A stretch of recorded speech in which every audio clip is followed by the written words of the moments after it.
मुरादाबाद में bank of Baroda की आशियाना branch में एक हैरत अंगेज मामला निकलकर सामने आया है, जहां एक लॉकर में काफी समय से रखे ग्राहक के लाखों रुपयों को दीमक चट कर गई, जिसे देख ग्राहक सहित पूरे बैंक के होश उड़ गए। बताया जा रहा है कि इस मामले का तब पता चला जब लॉकर की मालिक महिला ने लॉकर का ताला खोला, तब जाकर उन्होंने देखा कि दीमक उसके सभी नोट चट कर चुकी है। जिसके बाद महिला ने इसकी जानकारी शाखा प्रबंधक को दी। महिला ने बताया कि लॉकर में उसके द्वारा 18 लाख रुपए रखे गए थे, जिसको दीमक खा गई और सभी 18 लाख रुपए खराब हो गए हैं। जिसके बाद अब बैंक की ओर से जारी बयान आरबीआई की गाइडलाइन का जिक्र करते हुए लॉकर में कैश रखने का कोई प्रावधान नहीं है कहकर अपनी जिम्मेदारी से पल्ला झाड़ते हुए नजर आए। जो बैंक में लॉकर्स की जो फैसिलिटी होती है वो 2021 से पहले जो 2021 में सुप्रीम कोर्ट की रूलिंग आई थी कि अब सारे बैंक्स को लॉकर अपने मतलब जो एग्रीमेंट्स है उसके साथ री एग्जीक्यूट करने होंगे।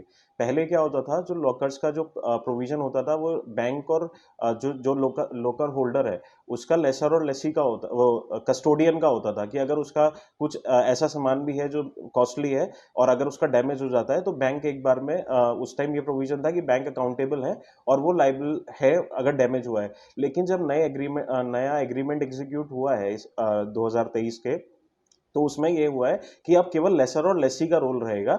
इन केस अगर जो आपका लॉकर है वो केवल आपको आपकी ज्वेलरी या अगर इंपॉर्टेंट डॉक्यूमेंट्स है उसको रखने के लिए लॉकर लिया जाता है। आपका कैश आप उसमें नहीं रख सकते। जो आरबीआई की भी 2023 में जो नई रूलिंग्स आई हैं उसमें ये साफ साफ लिखा हुआ है कि बैंक के लॉकर्स में आप कैश नहीं रख सकते, क्योंकि कैश अकाउंटेबल भी नहीं है और दूसरी चीज कैश पेरिशेबल आइटम है। कैश अगर जैसे अब इनके साथ हुआ वो किसी के साथ भी प्रॉब्लम हो सकती है।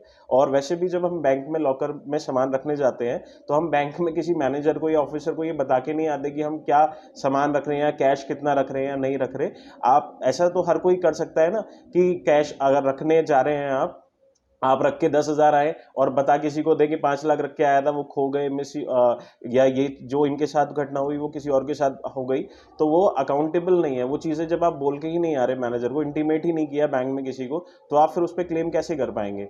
सर आपको क्या जिस तरीके से डॉक्यूमेंट्स की बात हाँ जी, तो जरूरी डॉक्यूमेंट्स की दीमक खा सकती है, इसमें बिल्कुल आपको बैंक की गलतियां नहीं, ज़रूरी बिल्कुल आपकी बात ठीक है, ज़रूरी डॉक्यूमेंट्स भी दीमक खा सकती है। लेकिन जो इस टाइम हम कैश की अगर बात करें तो कैश की अकाउंटेबिलिटी की चीज़ अलग हो जाती है सर। डॉक्यूमेंट्स एक बार को हो सकता है कि कॉपी फोटोकॉपी सामने वाले ने करके रख रखी हो तो उसके पास उसको या कॉपी भी रिटेन वो कर सकता है, लेकिन कैश अगर एक बार चला गया तो वो तो वापस नहीं मिल सकता ना। और जिस चीज़ को आरबीआई ने ही प्रोहिबिट किया हुआ है कि आप कैश उसमें रख ही नहीं सकते हैं, तो फिर तो वो रखना उसका कोई रोल रहता ही नहीं है ना कि आप कैश वहाँ पे रख ही नहीं सकते लॉकर में। महिला की बैंक की रिकवरी का कुछ इसमें बन सकता है सर जिस तरीके की रूलिंग्स हैं सुप्रीम कोर्ट की और आरबीआई की जो रूलिंग्स आई हैं 2023 में, मुझे तो चांसेस नहीं लगते हैं कि उनका कुछ रिकवर हो पाएगा इसमें। अब सवाल ये खड़ा होता है कि अगर बैंक के लॉकर में दीमक आई तो आई कहां से? अगर दीमक द्वारा अन्य ग्राहक के रखे हुए अगर अन्य किसी ग्राहक के किसी जरूरी कागजात को दीमक चट कर गई तो उसके बाद बैंक ग्राहक को क्या जवाब देगा? ये सोचने वाला विषय है।